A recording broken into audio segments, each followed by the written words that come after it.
Hello friends, welcome to study कर। मैं हूं आपका दोस्त प्रभाकर। आज के इस लेक्चर में हम डिस्कस करेंगे 18 जुलाई 2023 के मोस्ट इंपॉर्टेंट करंट अफेयर्स के क्वेश्चन। तो आप इस पूरे लेक्चर को बहुत ही ध्यान से लास्ट तक जरूर देखिएगा। आज का पहला क्वेश्चन है, नोमैडिक एलिफेंट 2023 अभ्यास भारत और किस देश के बीच शुरू हुआ है। तो दोस्तों, भारत और अन्य देशों के बीच बहुत सारे युद्धाभ्यास होते हैं, तो उसी क्रम में एक और अभ्यास शुरू हुआ है अभी हाल ही में। उसका नाम है नोमैडिक एलिफेंट। और दोस्तों, यह अभ्यास भारत और मंगोलिया के बीच शुरू हुआ है। दोस्तों, यह एक संयुक्त सैन्य अभ्यास है और 2023 में इसका 15वां संस्करण आयोजित किया जा रहा है। इसका आयोजन किया जाएगा 17 से 31 जुलाई 2023 तक। कहां किया जाएगा? तो मंगोलिया की जो कैपिटल है उलान बटार, वहां पर इसका आयोजन किया जाएगा। इसका पिछला संस्करण यानी 14वां संस्करण किया गया था हिमाचल प्रदेश के बकलोह में। कब किया गया था? अक्टूबर 2019 में। दोस्तों, यह अभ्यास आतंकवाद विरोधी अभियानों पर केंद्रित है, यानी कि आतंकवादी गतिविधियों को किस प्रकार से रोका जाए, इस पर यह अभ्यास केंद्रित है। यहां पर बात आई है मंगोलिया की, तो कैपिटल इसकी उलान बटार है और यहाँ की जो करेंसी है वो है तुगरिक। और दोस्तों, यहाँ के राष्ट्रपति हैं उखय नागिन खुरेलसुख। और मंगोलिया की जो पड़ोसी देश हैं वो कौन कौन है? रसिया और चाइना। यहाँ पर बात आई है युद्धाभ्यास की, तो कुछ प्रमुख युद्धाभ्यास डिस्कस करते हैं जो कि 2023 में आयोजित किए गए हैं। तो अभी हाल ही में 7वां अजय वॉरियर अभ्यास आयोजित किया गया है इंडिया और यूनाइटेड किंगडम के बीच। कोप इंडिया भारत और अमेरिका के बीच 10वां सिलिनेक्स अभ्यास आयोजित किया गया है 2023 में भारत और श्रीलंका के बीच। दोस्तों, अभी हाल ही में अफेंडेक्स 2023 अभ्यास आयोजित किया गया है भारत और 23 अफ्रीकी महाद्वीप देशों के साथ, यानी कि अफ्रीका महाद्वीप के 23 देश और भारत के बीच में अभी हाल ही में अफेंडेक्स 2023 अभ्यास आयोजित किया गया है। फ्रिंजेक्स अभ्यास भारत और फ्रांस के बीच हुआ है। कॉन्कर्ड एक्सरसाइज 2023 इंडिया और यूके के बीच आयोजित की गई है। 13वां बोल्ड कुरुक्षेत्र अभ्यास भारत और सिंगापुर के बीच आयोजित किया गया है। तो ये है 2023 के प्रमुख युद्धाभ्यास। दोस्तों, आप इस पूरे लेक्चर को बहुत ही ध्यान से लास्ट तक देखिएगा। लास्ट में आपसे एक क्वेश्चन पूछा जाएगा जिसका आंसर आपको कमेंट बॉक्स में देना है। दोस्तों, अगर आप चैनल पर पहली बार आए हैं तो सब्सक्राइब कर लें, बेल आइकन भी दबा लें, जिससे आपको समय पर और सबसे पहले नोटिफिकेशन मिल सकेगा। अगर आपको पीडीएफ चाहिए तो टेलीग्राम चैनल को ज्वाइन कर लीजिएगा। दोस्तों, टेलीग्राम पर जाएं, स्टडी कर ऑफिशियल आप सर्च करेंगे तो हमारा चैनल मिल जाएगा और चैनल को ज्वाइन करेंगे तो आपको इसका पीडीएफ भी मिल जाएगा। इसके अलावा हमारा पीडीएफ हमारे एप्लीकेशन पर भी उपलब्ध है। एप्लीकेशन का लिंक डिस्क्रिप्शन बॉक्स में दिया गया है। दोस्तों, अगर आपको ये लेक्चर पसंद आता है तो आप इसे लाइक करें, शेयर करें सभी दोस्तों को सभी सोशल मीडिया प्लेटफॉर्म पर। नेक्स्ट क्वेश्चन है, दलीप ट्रॉफी 2023 का खिताब किसने जीता है? आंसर हो जाएगा इसका साउथ जोन ने। तो दोस्तों, सबसे पहला सवाल ये होगा कि दलीप ट्रॉफी किस खेल से रिलेटेड है। तो दलीप ट्रॉफी जो है ये क्रिकेट से रिलेटेड है और इसको अभी हाल ही में साउथ जोन ने जीता है। दोस्तों, ये जो दलीप ट्रॉफी है ये भारत की प्रथम श्रेणी क्रिकेट की प्रतियोगिता है। 2023 में इसका आयोजन 28 जून से 16 जुलाई 2023 तक किया गया है। 2023 का चैंपियन कौन है? साउथ जोन है और यह इसका 14वां खिताब है। रनरअप कौन रहा है? पश्चिमी क्षेत्र रहा है या पश्चिम क्षेत्र रहा है। सबसे अधिक रन किसने बनाए हैं 2023 में? तो प्रभ सिमरन सिंह ने बनाए हैं, जो कि उत्तर क्षेत्र से रिलेटेड है। और सबसे ज्यादा विकेट लिए हैं सौरभ कुमार ने, जो कि मध्य क्षेत्र से रिलेटेड हैं। दोस्तों, बात आई है क्रिकेट की ट्रॉफी की, तो क्रिकेट की बहुत सारी ट्रॉफियां हैं जो भारत में आयोजित की जाती हैं। तो Deodhar trophy, C K Naidu trophy, Irani trophy, Ranji trophy, G D Birla trophy, Rohinton trophy और झांसी की रानी ट्रॉफी, ये सभी ट्रॉफियां क्रिकेट से रिलेटेड हैं। तो ये भी आपके एग्जाम में पूछी जा सकती हैं, तो इन्हें भी आप नोट कर लीजिएगा। अब सवाल आता है कि भारत में क्रिकेट को कंट्रोल कौन करता है। तो भारत में क्रिकेट को कंट्रोल करने वाली जो सबसे बड़ी संस्था है वो है बीसीसीआई। बीसीसीआई यानी board of control for cricket in India. तो यह क्रिकेट की गवर्निंग बॉडी है। दोस्तों, इसका हेडक्वार्टर कहाँ है? तो मुंबई के वानखेड़े स्टेडियम में। इसकी स्थापना कब की गई थी? 1928 में। अध्यक्ष हैं इसके रोजर बिन्नी और इसके अलावा उपाध्यक्ष कौन है? राजीव शुक्ला है। दोस्तों, पुरुषों की टीम के कोच कौन हैं? तो वो है राहुल द्रविड़। नेक्स्ट क्वेश्चन है, बहुआयामी गरीबी सूचकांक 2023 के अनुसार भारत में 15 सालों में कितने लोग गरीबी से बाहर आए हैं। तो दोस्तों पिछले 15 सालों में 415 मिलियन लोग जो हैं वो गरीबी से बाहर आए हैं। तो अभी हाल ही में मल्टी डायमेंशनल पॉवर्टी इंडेक्स 2023 को जारी किया गया है, तो जिसके अनुसार पिछले 15 सालों में भारत में 415 मिलियन लोग ऐसे हैं जो कि गरीबी से बाहर आए हैं। दोस्तों इस इंडेक्स को किसने जारी किया है? तो संयुक्त राष्ट्र विकास कार्यक्रम यानी यूएनडीपी और ऑक्सफोर्ड गरीबी और मानव विकास पहल, इसके द्वारा ये इंडेक्स जारी किया गया है। दोस्तों इस इंडेक्स में हेल्थ, एजुकेशन और जो जीवन स्तर है इसको देखा गया है और इसी के आधार पर यह कहा गया है कि ये लोग गरीबी से बाहर आए हैं। दोस्तों 2023 के कुछ प्रमुख सूचकांक डिस्कस करते हैं और उसमें इंडिया की रैंक क्या है इसको भी डिस्कस करते हैं। तो वैश्विक प्रतिस्पर्धात्मक सूचकांक 2023 के अनुसार भारत की रैंक 40 है। जेंडर गैप रिपोर्ट 2023 के अनुसार 127 है। चुनावी लोकतंत्र सूचकांक 2023 में भारत की रैंक 108 है। वर्ल्ड हैप्पीनेस इंडेक्स 2023 में 126 रैंक है। अंतर्राष्ट्रीय बौद्धिक संपदा सूचकांक 2023 में 42 रैंक है। भ्रष्टाचार धारणा सूचकांक 2022 में भारत की रैंक 85 है। हैनेले पासपोर्ट इंडेक्स 2023 में 85 है और ग्लोबल फायर पावर इंडेक्स 2023 में भारत की रैंक चौथी रैंक है। नेक्स्ट क्वेश्चन है, एशियाई एथलेटिक्स चैंपियनशिप 2023 में भारत ने कौन सा स्थान हासिल किया है? आंसर हो जाएगा तीसरा स्थान। तो अभी हाल ही में थाईलैंड के बैंकॉक में एशियाई एथलेटिक्स चैंपियनशिप 2023 का आयोजन किया गया है। इसमें भारत ने तीसरा स्थान हासिल किया है और कुल 27 मेडल जीते हैं, जिसमें से 6 गोल्ड मेडल हैं, 12 सिल्वर मेडल हैं और 9 ब्रॉन्ज मेडल हैं। दोस्तों ज्योति याराजी ने 2 मेडल जीते हैं, एक गोल्ड मेडल और एक सिल्वर मेडल जीता है। दोस्तों ज्योति याराजी ने महिलाओं की 100 मीटर दौड़ में गोल्ड मेडल हासिल किया है। इसके अलावा 200 मीटर दौड़ में सिल्वर मेडल हासिल किया है। इस प्रतियोगिता में गोल्ड मेडल किसने किसने प्राप्त किया है दोस्तों, इसको भी डिस्कस करते हैं।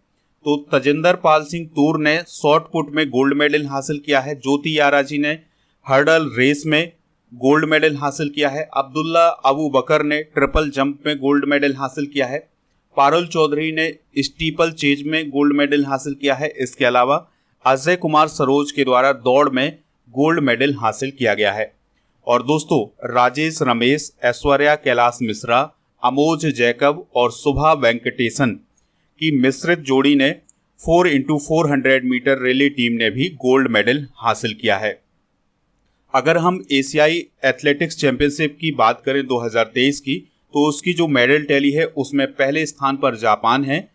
जापान ने 37 मेडल जीते हैं, जिसमें उसके गोल्ड मेडल जो हैं वो 16 गोल्ड मेडल हैं। दूसरे स्थान पर चाइना है, तीसरे स्थान पर इंडिया है। तो चाइना ने 22 मेडल जीते हैं, लेकिन उसके जो गोल्ड मेडल हैं वो 8 हैं, ठीक है, इसलिए इसका दूसरा स्थान आया है।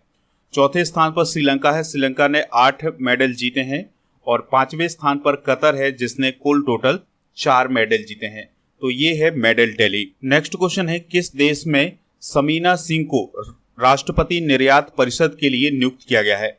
तो दोस्तों अभी हाल ही में समीना सिंह को अमेरिका में राष्ट्रपति निर्यात परिषद के लिए नियुक्त किया गया है। तो समीना सिंह जो हैं वो भारतीय मूल की हैं और उन्हें बाइडेन प्रशासन के द्वारा अभी हाल ही में राष्ट्रपति निर्यात परिषद यानी प्रेसिडेंट्स एक्सपोर्ट काउंसिल के लिए नियुक्त किया गया है। दोस्तों यह जो काउंसिल है यह अंतर्राष्ट्रीय व्यापार के संबंध में प्रमुख राष्ट्रीय सलाहकार समिति के रूप में काम करती है। अगर हम बात करें समीना सिंह की, तो Samina Singh Mastercard Center for inclusive की संस्थापक और अध्यक्ष हैं। हाल ही में की गई कुछ प्रमुख नियुक्तियां डिस्कस करते हैं। तो दोस्तों पी वासुदेवन जो हैं वो आरबीआई के कार्यकारी निदेशक बने हैं। जी के सतीश रूस की ऊर्जा कंपनी रॉस नेफ्ट के निदेशक मंडल में अभी हाल ही में शामिल हुए हैं। कृष्ण मिश्रा जो हैं वो एफबीएसबी इंडिया के सीईओ बने हैं। पीएम प्रसाद कोल इंडिया के अध्यक्ष और एमडी बने हैं। श्रद्धा कपूर को अभी हाल ही में एक्सिस का ब्रांड एम्बेसडर बनाया गया है। और बी नीरजा प्रभाकर हो जाएगा। तो B Neeraja Prabhakar oil palm RAC की नई अध्यक्ष बनी है। अजीत अगरकर अभी हाल ही में सीनियर पुरुष चयन समिति क्रिकेट के अध्यक्ष बने हैं। और कामेश्वर राव कोडाबंती जो हैं वो एसबीआई के सीएफओ बने हैं। नेक्स्ट क्वेश्चन है, बिम्स्टेक विदेश मंत्रियों की बैठक किस देश में शुरू हुई है? तो थाईलैंड में शुरू हुई है। तो थाईलैंड के बैंकॉक में यह मीटिंग शुरू हुई है। इसमें भारत की तरफ से एस जयशंकर जी हिस्सा ले रहे हैं। दोस्तों, बिम्स्टेक का फुल फॉर्म क्या होता है? Bay of Bengal initiative for multi sectoral technical and economic cooperation. इसकी स्थापना 6 जून 1997 को हुई थी और इसका सचिवालय ढाका बांग्लादेश में है। दोस्तों, बिम्स्टेक में कितने देश शामिल हैं? तो 7 देश शामिल हैं।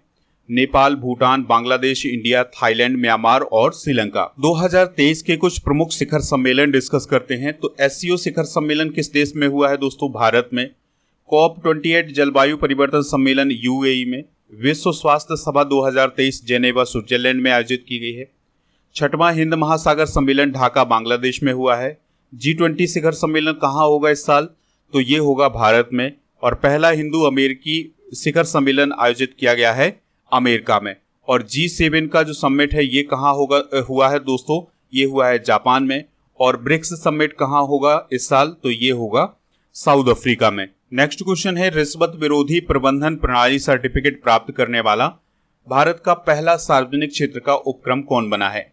आंसर हो जाएगा ONGC। कौन बना है दोस्तों? ONGC। तो ONGC के द्वारा एक प्रणाली शुरू की गई है या प्रणाली अपनाई गई है जिसका नाम है एंटी रिश्वतखोरी प्रबंधन प्रणाली। इसके माध्यम से होता क्या है कि जो ONGC है इसमें किसी भी प्रकार की रिश्वतखोरी नहीं चलती है। तो इसी के लिए अभी हाल ही में ये सर्टिफिकेट दिया गया है ONGC को। और ये ONGC को सर्टिफिकेट दिया है इंसर्ट USA के द्वारा। बात करते हैं ONGC की, तो इसका फुल फॉर्म होता है oil and natural gas corporation, जिसकी स्थापना 14 अगस्त 1956 को हुई थी। हेडक्वार्टर नई दिल्ली में है। दोस्तों, जो ONGC है यह एक महारत्न कंपनी है। तो डिस्कस करते हैं भारत की महारत्न कंपनियों को। महारत्न कंपनियां क्या होती हैं दोस्तों? तो वो कंपनियां जिनका साल भर का जो टर्नओवर है बहुत अधिक होता है और इनका क्षेत्र बहुत व्यापक होता है। तो ऐसी जो कंपनियां हैं उनको भारत सरकार के द्वारा महारत्न कंपनियों का दर्जा दिया गया है। तो भारत में वर्तमान में 12 महारत्न कंपनियां हैं। तो इससे रिलेटेड क्वेश्चन बन सकते हैं। ऐसा क्वेश्चन आ सकता है दोस्तों कि निम्नलिखित में से कौन सी कंपनी महारत्न कंपनी नहीं है या महारत्न कंपनी है? तो इसको आप नोट जरूर करिएगा। तो पहली कंपनी है ONGC, दूसरी है वेल यानी भारत हैवी इलेक्ट्रिकल्स लिमिटेड, तीसरे नंबर पर है दोस्तों BPCL यानी भारत पेट्रोलियम कोऑपरेशन लिमिटेड, और चौथे नंबर पर है कोल इंडिया लिमिटेड यानी CIL, और 5वें स्थान पर है gas authority of India limited यानी GAIL। फिर 6वें स्थान पर है हिंदुस्तान पेट्रोलियम कॉरपोरेशन लिमिटेड यानी HPCL, और 7वें स्थान पर है IOCL यानी इंडियन ऑयल कॉरपोरेशन लिमिटेड, और 8वें स्थान पर है NTPC यानी नेशनल थर्मल पावर कोऑपरेशन, और इसके अलावा दोस्तों 9वें नंबर पर है PGCIL यानी power grid corporation of India, 10वें नंबर पर है पावर फाइनेंस कॉरपोरेशन लिमिटेड यानी PFCL, और 11वें स्थान पर है रूरल इलेक्ट्रिफिकेशन कॉरपोरेशन लिमिटेड यानी REC, और 12वें स्थान पर है स्टील अथॉरिटी ऑफ इंडिया यानी SEL। तो ये है दोस्तों भारत की 12 महारत्न कंपनियां। तो इनको आप नोट कर लीजिएगा।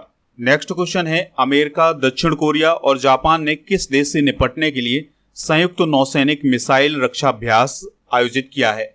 आंसर है इसका उत्तर कोरिया। तो दोस्तों, उत्तर कोरिया से निपटने के लिए अमेरिका, दक्षिण कोरिया और जापान के द्वारा अभी हाल ही में संयुक्त नौसैनिक मिसाइल रक्षा अभ्यास आयोजित किया गया है।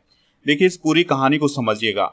अभी हाल ही में उत्तर कोरिया के द्वारा एक मिसाइल का प्रक्षेपण किया गया। इस मिसाइल का नाम है होंगशोंग 18, और यह जो मिसाइल है ये उत्तर कोरिया का प्रमुख परमाणु हथियार है। तो दोस्तों, इस मिसाइल के प्रक्षेपण के बाद अमेरिका, दक्षिण कोरिया ने और जापान ने इस पर आपत्ति जताई और इसकी निंदा भी की। इसके जवाब में उत्तर कोरिया ने यह कहा कि ये जो प्रक्षेपण किया गया है यह उसकी आत्मरक्षा के लिए उठाया गया कदम है।